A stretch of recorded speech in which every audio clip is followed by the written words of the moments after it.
जय श्री कृष्णा, राधे राधे, हर हर महादेव। आप सभी लोगों को श्री कृष्ण जन्माष्टमी की बहुत बहुत शुभकामनाएं। श्री कृष्ण भगवान का प्राकट्य भाद्रपद शुक्ल कृष्ण पक्ष भाद्रपद कृष्ण पक्ष अष्टमी तिथि बुधवार रोहिणी नक्षत्र, और उस दिन वृषभ राशि में चंद्रमा उच्च का, जिसे उच्च का चंद्रमा माना जाता है, वृषभ में चंद्रमा, यह शुभ योग में भगवान का प्राकट्य हुआ। और मध्य रात्रि के समय यह अवसर इस वर्ष भी मिल रहा है। रोहिणी नक्षत्र का भी योग है और अष्टमी तिथि का भी, तो इसीलिए सभी लोगों को यह व्रत मनाना चाहिए। अब कोई कहते हैं कि हम व्रत रखते हैं, कोई विश्वास नहीं करते कि क्या व्रत रखना है, लेकिन हम रखें या न रखें यह हमारे ऊपर नहीं, यह परमात्मा के जिसके ऊपर अपनी कृपा दृष्टि हो, जिससे कन्हैया प्रेम करते हैं, उससे वह अपनी भक्ति में लीन अवश्य कराते हैं। कहते हैं कि यह सर आवत अति कठिनाई, राम कृपा बिन सुलभ न जाई।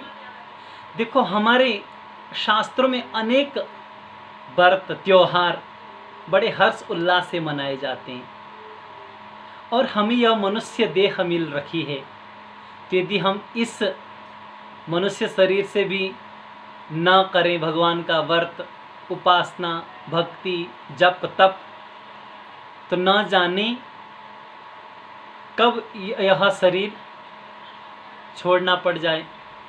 तो इसीलिए इस शरीर का भी सदुपयोग करो।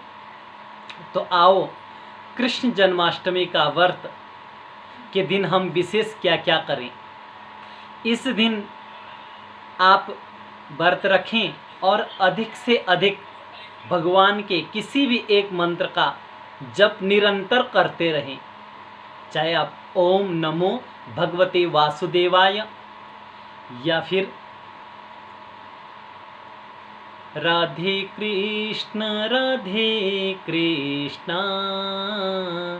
कृष्ण कृष्ण राधे राधे, राधे श्याम राधे राधे। इस दिन चाहे इस मंत्र का निरंतर जप करते रहें, जो भी आपको जो भी मंत्र पसंद हो, या हरे कृष्ण कृष्ण कृष्ण हरे हरे, हरे राम राम राम हरे हरे। आप इस मंत्र को भी कर सकते हैं, या छोटा मंत्र चाहे तो ओम क्लीं कृष्णाय नमः, इस मंत्र का भी आप जप कर सकते हैं। या कृष्णाय वासुदेवाय हरये परमात्मने प्रणतक्लेशनाशाय गोविंदाय नमो नमः, इस मंत्र का भी जप कर सकते हैं। या वसुदेवसुतं देवं कंसचाणूरमर्दनं देवकी परमानंदं कृष्णं वंदे जगद्गुरुं। कोई सा भी मंत्र हो, इस दिन आप भगवान के किसी भी एक मंत्र का जप निरंतर अवश्य करते रहें। और इस दिन तुलसी दलों के माला, जो तुलसी पत्र होते हैं, उनको निकालकर उनकी एक सुंदर सी माला बनाएं, और अपने घर में जो कन्हैया है, ठाकुर जी, बाल गोपाल है, लड्डू गोपाल है, उनको धारण कराएं, उनको पहनाएं। यदि आपके घर में लड्डू गोपाल नहीं है तो शालिग्राम भगवान जी होंगे, उन्हीं को पहनानी चाहिए। और कुछ संख्या में तुलसी दल भी आप चढ़ा सकते हैं, चाहे आप 11 हो, 21 हो, जितना सामर्थ्य हो, उसमें मंत्र भी लिखना चाहें तो लिख सकते हैं। और बालकृष्ण भगवान का अभिषेक कराएं, दूध, दही, घी, शहद, शक्कर, चंदन के मिश्रण में दूध का मिश्रण करके शंख में जल और दुग्ध डालकर भगवान का सुंदर अभिषेक करें। हो सके तो यदि आपके नज़दीक कोई ब्राह्मण देवता रहते हैं तो उनसे इस दिन अभिषेक कराएं, और यदि नहीं रहते तो स्वयं भी इस दिन आप दूध से भगवान बाल कृष्ण का अभिषेक कराएं। बड़े हर्ष उल्लास से श्री कृष्ण भगवान का जन्मोत्सव मनाना चाहिए। बड़े प्रेम, बड़े भाव से, जिस प्रकार आप अपना जन्मोत्सव मनाते हैं या अपने बालकों का, किसी भी सदस्य का, अपने परिवार के सदस्यों का जिस प्रकार आप बड़े हर्ष उल्लास से मनाते हैं, उसी प्रकार भगवान बाल कृष्ण का प्राकट्य दिवस बड़े हर्ष उल्लास से मनाना चाहिए। इस दिन आप श्रीमद् भगवत गीता का पाठ करें और गोपी गीत का पाठ तो अवश्य करें इस दिन, या फिर गजेंद्र मोक्ष का पाठ करें। यदि किसी संकट से जूझ रहे तो गजेंद्र मोक्ष का पाठ करें। और जो भगवान की प्रीति है, अनेक स्तोत्र है, जैसे मधुराष्टकम है, श्री कृष्णाष्टकम है, इन स्तोत्रों का पाठ करें, भगवान के गुणगान करें, भगवान के सुंदर भजन का गायन करते रहें। इस दिन किसी भी मनुष्य की निंदा न करें और अत्यधिक समय भगवान के पास बैठकर उपवास, माने समीपवास माने बैठकर, उसे तो उपवास कहते हैं। ये नहीं कि आप भूखे रहो और कुछ मत करो, नहीं, उपवास, भगवान के समीप वास करो। उस दिन अधिक से अधिक समय भगवान के साथ बिताओ।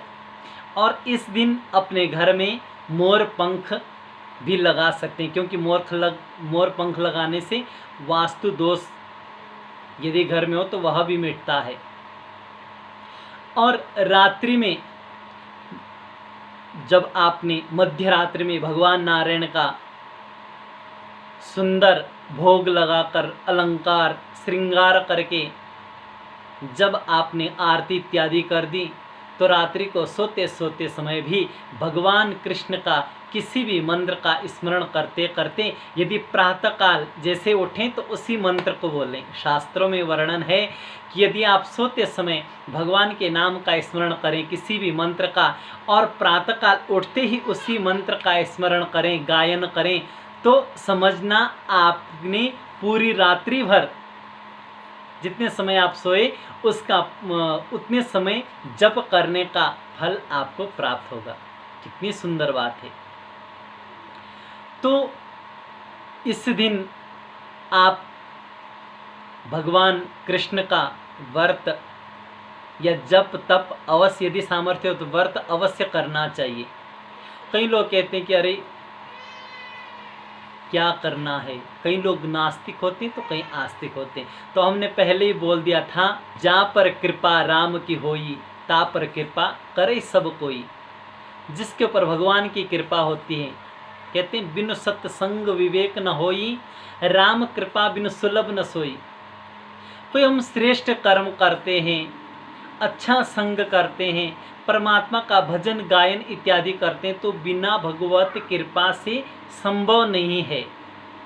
इसीलिए जितने भी आप सब लोग सुन रहे हैं, आप तो भगवान के ही भक्ति पात्र हो, इसीलिए आप ऐसी चीज़ें सुन भी रहे हैं। आपका कन्हैया के प्रति बड़ा प्रेम है।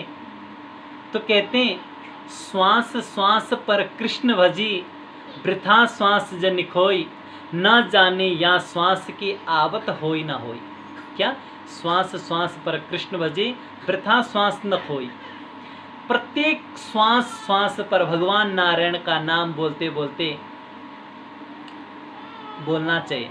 न जाने कब वह अंतिम श्वास हो जिसमें कन्हैया का नाम हो, और अंते यामति सा गति, जैसे अंत में मति होती वैसी ही गति प्राप्त होती है।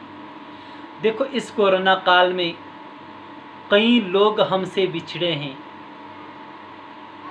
तो उनकी शांति के लिए भी आप भगवान से प्रार्थना करें और अपने भारतवर्ष की रक्षा के लिए भगवान से प्रार्थना करें। भगवान मध्य रात्रि में ही क्यों आए? क्योंकि चारों तरफ निराशा छा रखी थी, कंस के आतंक से सब भयभीत हो रखे थे, कोई आशा नहीं थी। इसीलिए भगवान मध्य रात्रि में आए, एक आशा की किरण बनकर आए हैं। तो हमारे अंदर भी कई प्रकार के अवगुण हैं, उन अवगुणों को दूर करने के लिए अपने हृदय मंदिर में कन्हैया का वास कराएं और भगवान का स्मरण करते रहें। पुनः आप सभी लोगों को, आपको और आपके सपरिवार को श्री कृष्ण जन्माष्टमी की बहुत बहुत शुभकामनाएं। जय जय श्री राधे, जय श्री कृष्णा।